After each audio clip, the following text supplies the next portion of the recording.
আপনারা সবাই সঙ্গে ছিলেন, কাজে আমার নতুন করে বলতে হবে না। যা যা দৃশ্য, যা যা কথাগুলো বলা হয়েছে, এটা বর্ণনা যদি দিতে হয়, শব্দ যদি ব্যবহার করতে হয়, তাহলে বলতে হবে এটা বিভৎস দৃশ্য। এটা মানুষের মনুষ্যত্ববোধ বলে কোনো জিনিসটা আছে, সেটার থেকে বহু গভীরে নিয়ে গেছে। এটা নিশ্চিন্ন করার জন্য মনুষ্যত্ব অর্জন করে না, নৃশংস প্রতিটি জিনিস যে হয়েছে এখানে। যতটাই শুনি অবিশ্বাস্য মনে হয়, এটি কি আমাদেরই জগৎ, এটি কি আমাদেরই সমাজ, আমরা এটা করলাম।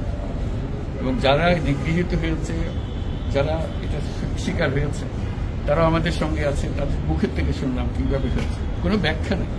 এটা ব্যাখ্যা থাকলে কিছু একটা হলে মানুষ বোঝে যে এটার কারণ ছিল। এটা বিনা কারণে রাস্তা থেকে উঠিয়ে আনা, বিনা দোষে কতগুলো সাক্ষী সাবুত হাজির করে সেই এক্সপ্লোসিভ কতগুলো গাড়ির মধ্যে ঢুকিয়ে দিয়ে তারা বলছে তুমি সন্ত্রাসী, জঙ্গি, এগুলো বলে বলে তাকে নিয়ে আসা হয়েছে।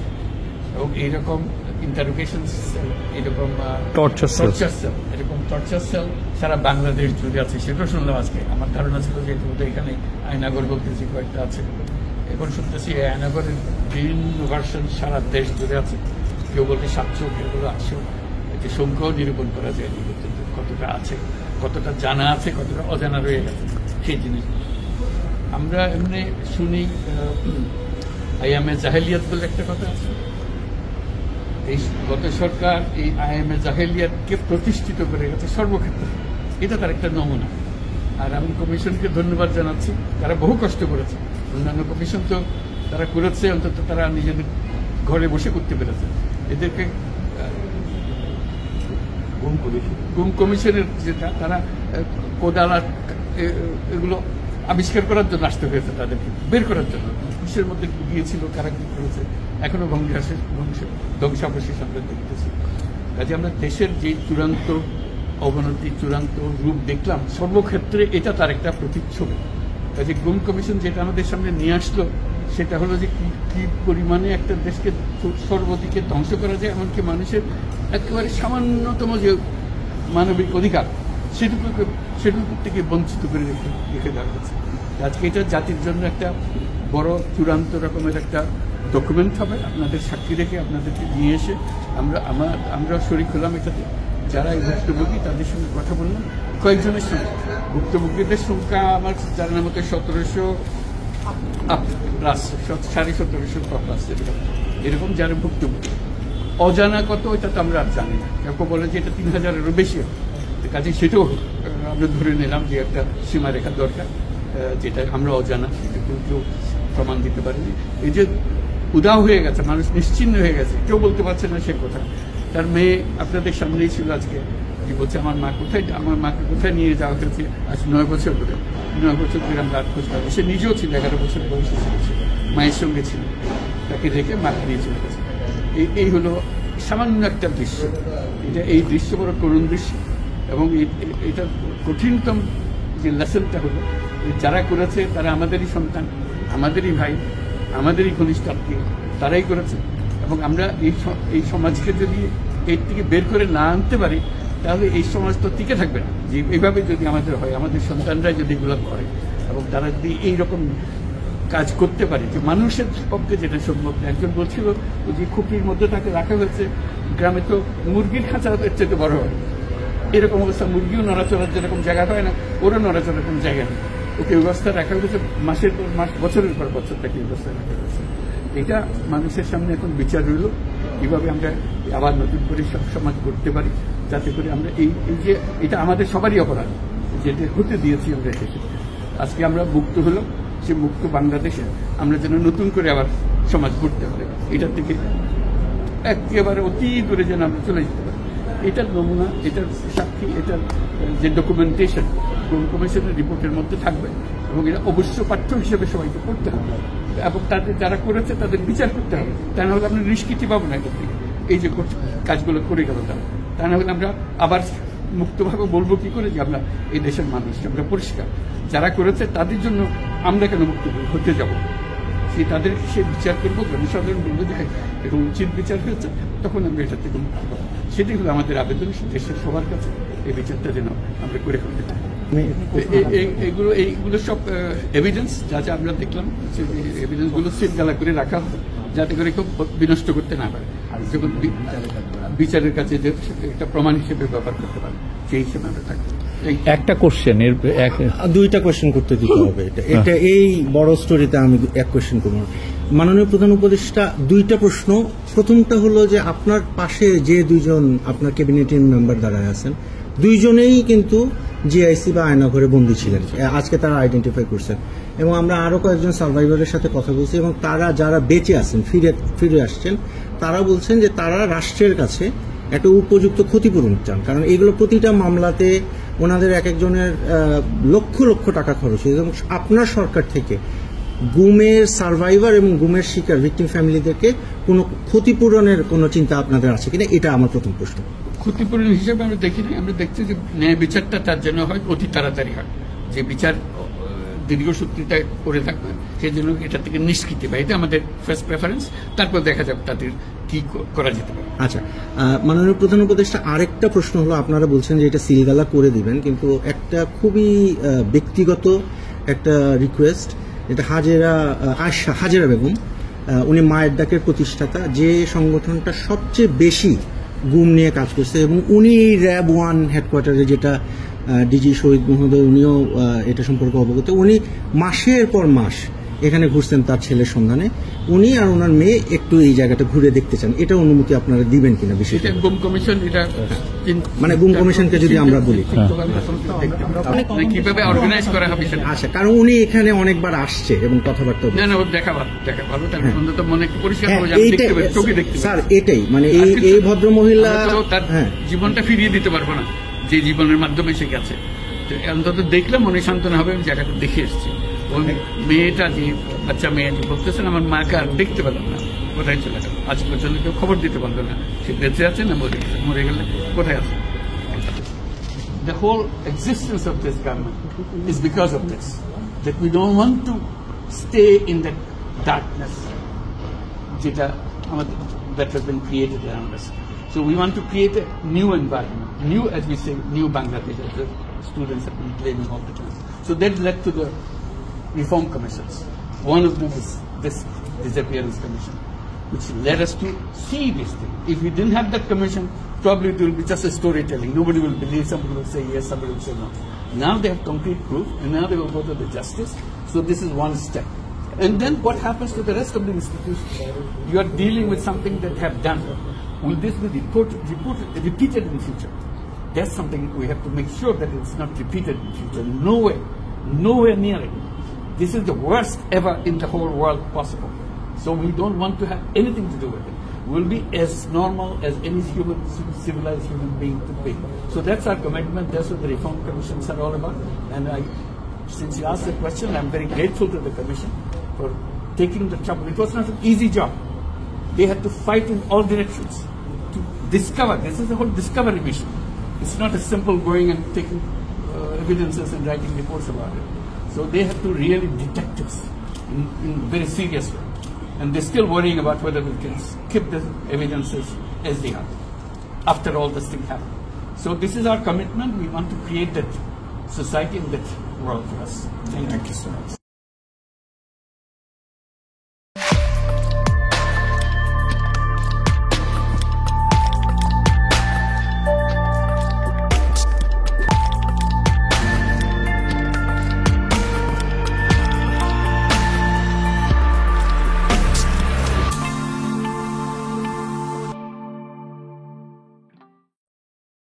একুশের বইমেলায় গ্যাঞ্জাম হয়েছে, তসলিমা নাসরিনের বই নিয়ে এরকম গ্যাঞ্জাম ইচ্ছা করে তৈরি করা হয়েছে, আরো তৈরি করা হবে। কেন করা হবে? এই আলাপে যাওয়ার আগে এই ভিডিওটা দেখেন, এডিটর সাহেব দেখা দিবেন কিভাবে প্রকাশক নিজেই উগ্রভাবে প্রতিবাদকারীদের আঘাত করতেছে, দেখেন।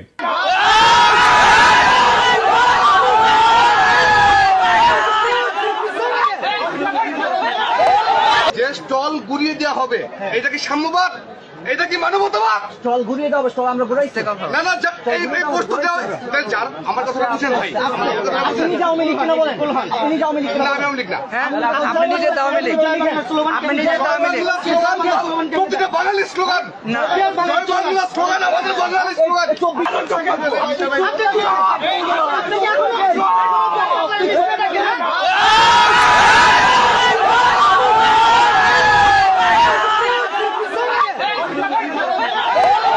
এই ভিডিওটা ভাইরাল হওয়া দরকার ছিল, কিন্তু হয় নাই। এই প্রকাশক ভব সেলটার গায়ে হাত তুলিছে, আবার দেখেন এডিটর সাহেব সে জয় বাংলা স্লোগানও দিছে, মৌলবাদী গালি দিছে, গায়ে হাত তুলিছে, তারপরে কিন্তু হুজুরেরা স্টল ভাঙে নাই। ভব সব রকম ভাবে ট্রাই করছে উস্কানি দিতে। এই ঘটনার সাথে সাথে কলকাতার আনন্দবাজার নিউজ করে বাংলাদেশে নিউজ হওয়ার আগে, মানে আনন্দবাজারের লোক হাজির ছিল ওইখানে, তাই সেই সিন ক্রিয়েট করেছে, গলা ফুলায় জয় বাংলা স্লোগান দিছে। সেই জয় বাংলা স্লোগান যা খুনি হাসিনার আদালতের মাধ্যমে স্লোগান দেওয়াকে বাধ্যতামূলক করেছিল, সেই স্লোগান, সেই ফ্যাসিবাদের স্লোগান, এখন আদালতের মাধ্যমে জয় বাংলা স্লোগান দেওয়াকে ক্রিমিনাল অফেন্স হিসেবে ঘোষণা করতে হবে। আর তা না পারলে জনতার আদালতের মাধ্যমে জয় বাংলা স্লোগান দেওয়াকে ক্রিমিনাল অফেন্স হিসেবে আমরাই ঘোষণা করে দিলাম। কেন করলাম আসেন সেই আলাদা দেখি। কারণ এই জয় বাংলা হইতেছে সেই আওয়ামী ধর্মের মন্ত্র যা উচ্চারণ কইরা 1972 থেকে 2024 সাল পর্যন্ত হাজার হাজার মানুষকে হত্যা করে ভারত দেবীর চরণে এই নরবলির অর্ঘ্য নিবেদন করছে আওয়ামী লীগ। এবং এই জয় বাংলা স্লোগান উচ্চারণ কইরাই বাংলাদেশের স্বাধীনতা সার্বভৌমত্বকে ইন্ডিয়ার কাছে বিক্রি করে দিছিল হাসিনা মুজিব উভয়। জয় বাংলা স্লোগান ফ্যাসিস্টের স্লোগান, এটা ফ্যাসিবাদের স্লোগান। কেউ যদি এখন জার্মানিতে প্রকাশ্যে নাৎসি পার্টির স্লোগান হেল হিটলার কয় বা জয় হিটলার কয়, তাহলে ইউরোপীয় এই আলোকিত এনলাইটেন্ড সেকুলার লিবারেল প্রগতিশীল আইন কি তাদের কোলে তুলে নাচবে? ইন্ডিয়া এবং আওয়ামী লীগ মুক্তিযুদ্ধ নিয়ে স্বাধীনতা নিয়ে যে বয়ান তৈরি করছে, ওই ইতিহাসকে দুমরায় মুসরায় থ্যাতলায় দেব, বুলডোজার দিয়ে গুড়ায় দেব, তছনছ করে দেবো, একেবারে 32 বানায় দেব। আমরা মুজিব নামের ফ্যাসিস্ট ফেটিশ আইকন, আমরা সেকুলারিজম নামের ইসলাম কোপানির ইন্ডিয়ান মূর্তিটারে ভাঙ্গা গুড়া গুড়া করে দেব। মাত্র 6 মাস আগে কি বিভৎস গণহত্যা চালাইছে হাসিনার খুনি বাহিনী আর ছাত্রলীগ যুবলীগের অস্ত্রধারীরা। পুলিশ আমাদের মেয়েদের তুলে নিয়ে হ্যারাস করছে গণহারে। আমি ডেইলি স্টারকে ধন্যবাদ জানাই এই রিপোর্ট করার জন্যে, যদিও আমরা ওর উপরে বিলাত, কিন্তু এই রিপোর্টটা ভালো করেছে। কিন্তু আমার কাছে যে স্টেটমেন্ট আছে এই হতভাগ্য মেয়েটার, তার ভগ্নাংশ এই রিপোর্টে উঠে আসছে। আমি আশা করবো ডেইলি স্টার রাগঢাক না কইরা পুরা ঘটনা দুনিয়ার সামনে তুলে ধরবে। যে সমস্ত পশ্চিমা দূতাবাস কিছু হইলেই ফোন মারে প্রফেসর ইউনূসের সরকারের লোকজনদেরকে, তাদের বলতে হবে এই সময় আমাদের বাচ্চাদের রক্ষা করার জন্য কি করছিলা, এখন সেই ফ্যাসিস্টদের রক্ষা করতে আসছে কোন নৈতিক অধিকারে? তো 21-এর বইমেলার ঘটনা নিয়ে মাহফুজ স্ট্যাটাস মারিছে, আসেন সেটা নিয়ে আলাপ করি। মাহফুজ জনতাকে মব বলে উল্লেখ করছে, তাদের ডেভিল বা শয়তান বলে বিবেচনা করা হবে উল্লেখ করছে, তাদের শক্ত হাতে দমন করা হবে, এটাই নাকি শেষ অনুরোধ মাহফুজের। কি আর বলবো ছোট ভাই মাহফুজ, এই এনার্জি আর এই হ্যাডম আওয়ামী ফ্যাসিস্টদের বিরুদ্ধে দেখাইলে ভালো হইতো না? প্রফেসর ইউনূস তো নিজেই বলছেন সরকারের মধ্যে স্বৈরাচারের লোক আছে। শুনো, তুমি নিজেই শোনো, শুনছো কিনা জানি না। তোমরা বলার সময় বলেছো যে আমাদের এখানে স্বৈরাচারী সরকারের লোক বসে আছে, আমাকে এই করছে। তারা চলে যায় নাই। তোমরা বলছো যে তার সরকারে আছে, আমি বলছি তোমার গ্রামেও আছে। শুধু সরকারকে দেখি আমি চলে গেলাম, ওই সরকারে আছে, তারা কিছু করতে পারতেছে না। তোমার গ্রামে আছে, তুমি কিছু করতে পারতেছো? তুমি তো দুঃখ করতে এসছো আজকে। কাজে সেই তেজ আসতে হবে না, এদেরকে জায়গা দেবো না আমরা কোথাও।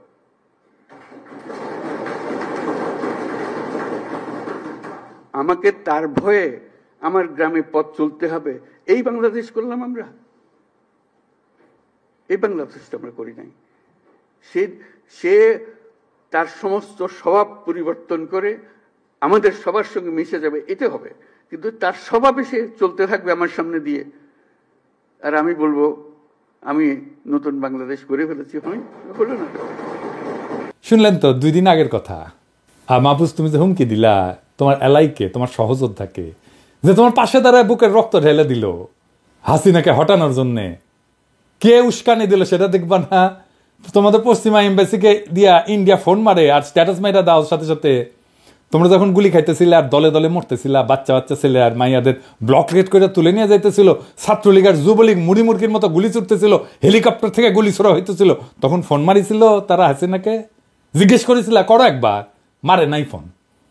তাই পশ্চিমে বাংলাদেশের ইমেজ কি হইল এটা নিয়ে উতলা হইও না, বরং সাকসেসফুলি ফ্যাসিবাদকে নির্মূল করতে পারলে পশ্চিমা লিবারেলরা তোমার গুরু মানবে, তোমার মডেল মাইনা চলবে। ইসলামপন্থীরা রক্ত দিতেছে অনেক আগে থেকে, 2013 থেকে। ওরা হাসিনা মোদিরে ডরায় নাই, ওদের তুমি কিসের ভয় দেখাও মাহফুজ? ওরা কি ডর পায়? পায় না। ইসলামপন্থীরা আমাদের ফ্যাসি বিরোধী লড়াইয়ের সবচেয়ে গুরুত্বপূর্ণ শক্তি। তার সাথে বিবাদে যাইও না। রাজনীতি কিন্তু যুক্তিতর্ক না, রাজনীতি দিল আর দরদের বিষয়। তোমার বন্ধুদের অন্তরের খোঁজ রাখতে হবে। তুমি যাদের খুশি করতে গিয়া পরীক্ষিত বন্ধুদের অন্তরে দাগা দিছো, তারা এটা হতভম্ব, বিষাদগ্রস্ত। তোমার এই বিষয়ে একটা জরুরি কথা বলি আর কি, এটা সরকারের সবার জন্যই প্রযোজ্য। ইসলামপন্থীদের সাথে কেমন আচরণ করবে প্রফেসর ইউনূসের সরকার, সেটা ঠিক করতে পারবে, এটা এখনো মনে হয় ঠিক করতে পারো নাই। বাংলাদেশকে সারা দুনিয়া বা পশ্চিমা বিশ্ব কি নামে কোন রঙে চিনবে, সে বিষয়ে বাংলাদেশের আরবান এলিটদের একটা উদ্বেগ আছে। কি সেটা হইতেছে যে সে ইউরোপ আমেরিকায় যেতে পারবে না, স্কলারশিপ পাবে না, ব্যবসা বাণিজ্য করতে পারবে না।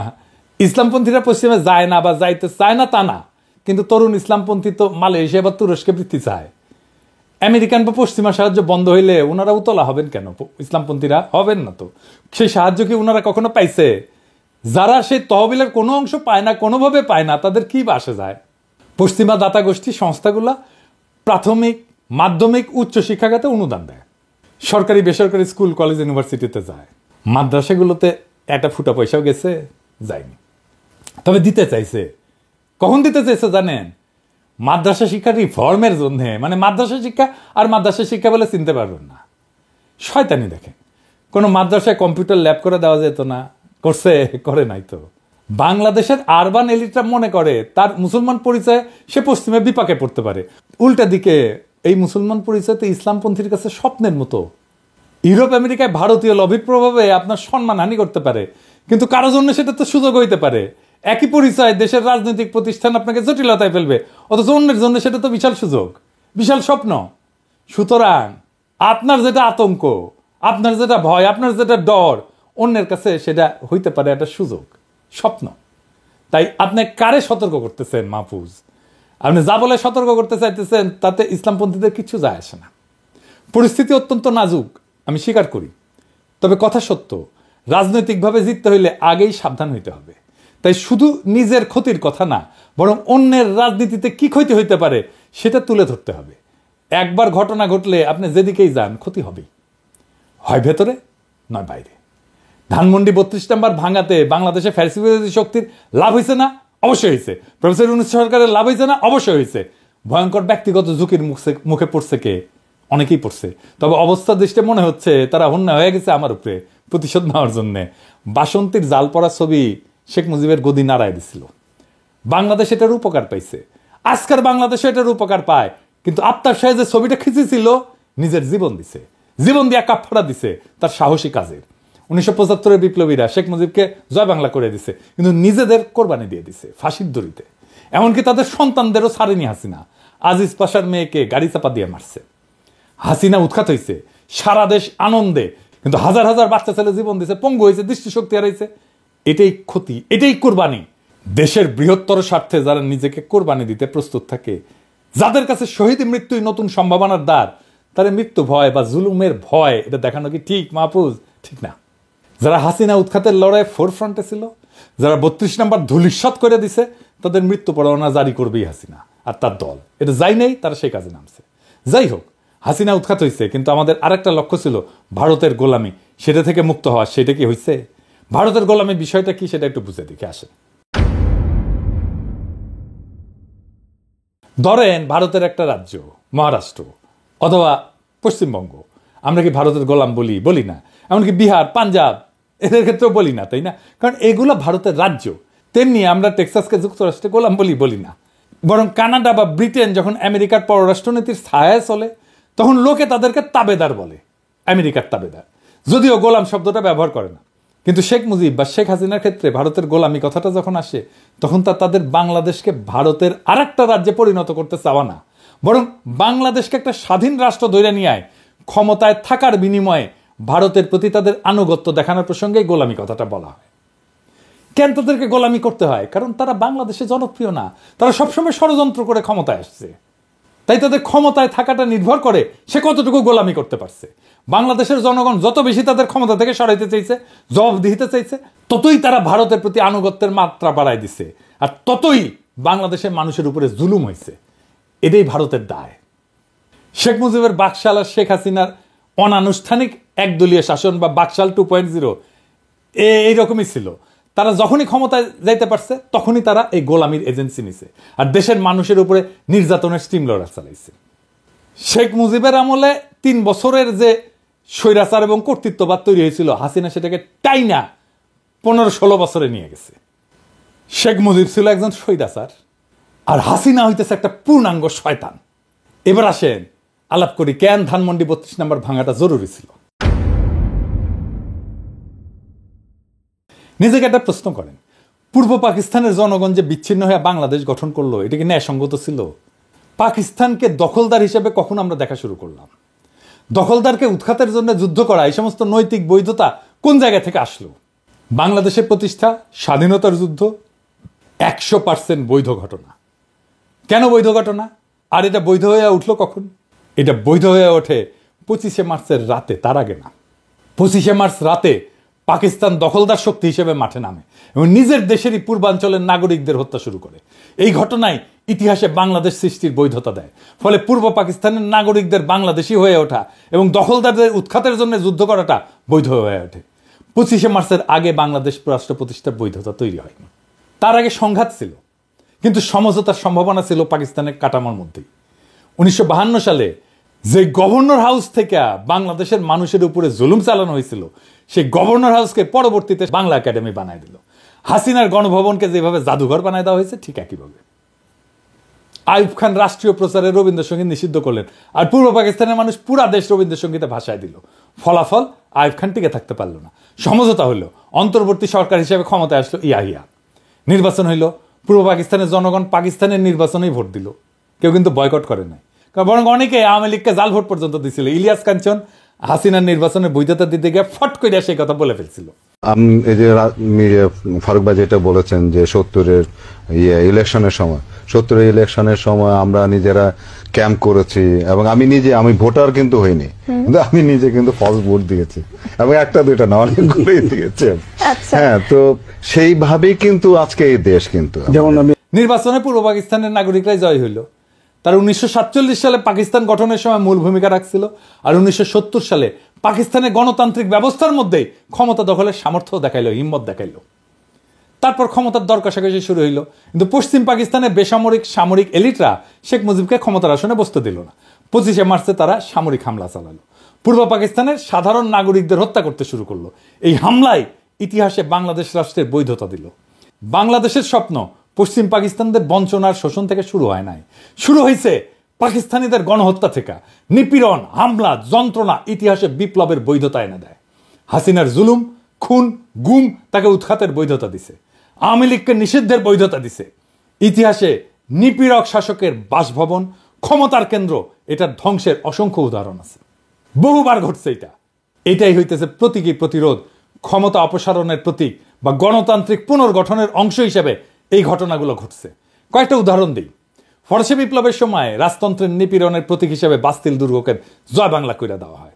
এটা ছিল ফ্রান্সের রাজনৈতিক বন্দিশালা, যেখানে রাজতন্ত্রের বিরোধীদেরকে আটকে রাখা হইত। দ্বিতীয় বিশ্বযুদ্ধের পরে নাৎসি শাসনের প্রতীক হিটলারের অফিস এবং চ্যান্সেলারি ভবন ধ্বংস করে দেওয়া হয়। এমনকি সোভিয়েত ইউনিয়ন ভাঙ্গা যাওয়ার পরে, সমাজতন্ত্রের পতন হওয়ার পরে সমাজতন্ত্রের সমস্ত প্রতীককে, লেনিনের মূর্তিকে ধ্বংস করে দেওয়া হয়। বাসভবন বা স্থাপত্য নিছক ইট কাঠের গঠন না, এটা রাজনৈতিক ক্ষমতার দমন নীতি এবং মতাদর্শের প্রতীক বটে। মিশেল ফুকো মনে করেন ক্ষমতা শুধু মানুষের মধ্যে না, প্রতিষ্ঠান এবং স্থাপত্যের মধ্যেও নিহিত থাকে। তাই প্রতিবাদ শুধু ব্যক্তি বা সরকার পরিবর্তনের মধ্যে সীমাবদ্ধ না, বরং তার প্রতীক এবং কাঠামোর বিনাশটাও জরুরি। বদ্রিয়ারের মতে রাজনৈতিক ক্ষমতা নিজেকে প্রতীক দিয়ে চিহ্নিত করে। নিপীড়কের প্রতীক ভাঙা তার মানে ক্ষমতার ভিত্তিটাকে নষ্ট করা। জন রলসের একটা ন্যায় বিচার তত্ত্ব আছে, ইংরেজিতে বলে রলসিয়ান জাস্টিস। ইংরেজি যেই তো কইছে ঠিকই কইছে, তাই না? এই তত্ত্ব অনুসারে যে কাঠামো মানুষের প্রতি অন্যায় করছে তার টিকে থাকার অধিকার রাখে না। তাই একটা ভবন যদি জনগণের দাসত্ব, নিপীড়ন আর গণহত্যার প্রতীক হয়, তার টিকায় রাখা ইতিহাসের প্রতি অন্যায়। হেগেল বলছিলেন ঐতিহাসিক পরিবর্তন সংঘাত সংঘর্ষের মধ্যে দিয়ে আসে এবং প্রত্যেকটা যুগ তার প্রতীক সৃষ্টি এবং ধ্বংসের মধ্যে দিয়ে নতুন কিছু নির্মাণ করে। নিপীড়কের প্রতীক ধ্বংস করা মানে নতুন যুগের সূচনা। নিপীড়কের প্রতীক ধ্বংস করলে জনগণের ভয়ের সংস্কৃতি দূর হয় এবং তারা নিজেদেরকে ক্ষমতাশালী মনে করতে শুরু করে। যেই ক্ষমতা জনগণের কাছ থেকে কাইরা নেয় স্বৈরাচার এবং ফ্যাসিস্টেরা, সেই ক্ষমতা ফিরায় দেওয়া হয় এইভাবেই। আমরা জনগণের ক্ষমতা ফিরাই দিছি 32 নম্বর ভাঙ্গা। 32 নম্বর ভাঙ্গার ইতিহাস শতাব্দীর পর শতাব্দী জালেমদের জন্য শিক্ষা হয়ে থাকবে, প্রতিবাদী মানুষের জন্য অনুপ্রেরণার উৎস হইয়া থাকবে।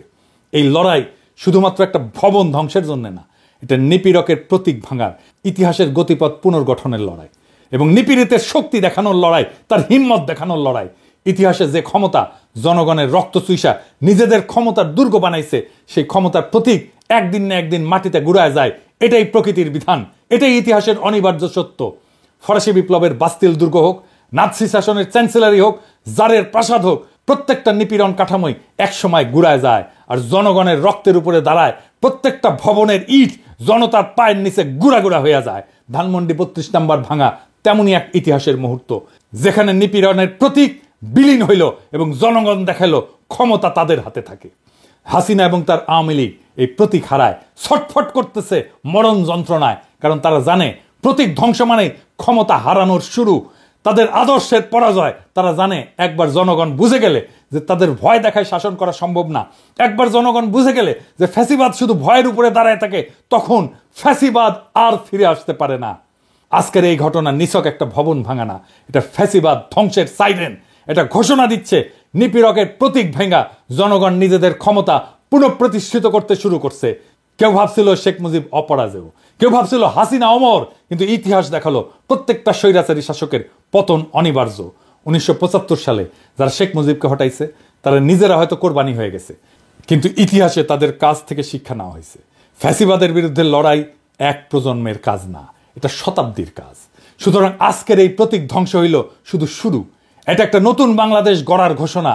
এটা সেই চিৎকার যা ফ্যাসিবাদকে জানিয়ে দেয় তোমাদের সময় শেষ, টাইম ফুরায় গেছে। ধানমন্ডি 32 নম্বর ভেঙে গেছে, ফ্যাসিবাদের শেষও আসছে। এখন আমরা আগায় যাব ভারতের গোলামি ধ্বংসের দিকে। 32 নম্বর ভাঙার ইতিহাস শতাব্দীর পর শতাব্দী জালেমদের জন্য শিক্ষা হইয়া থাকবে আর মজলুমদের জন্য অনুপ্রেরণা হইয়া থাকবে। আমরা বাংলাদেশে আওয়ামী রাজনীতির আর ভারতীয় আধিপত্যের ইট একটা একটা করে খুলে নেব। ইনকিলাব জিন্দাবাদ।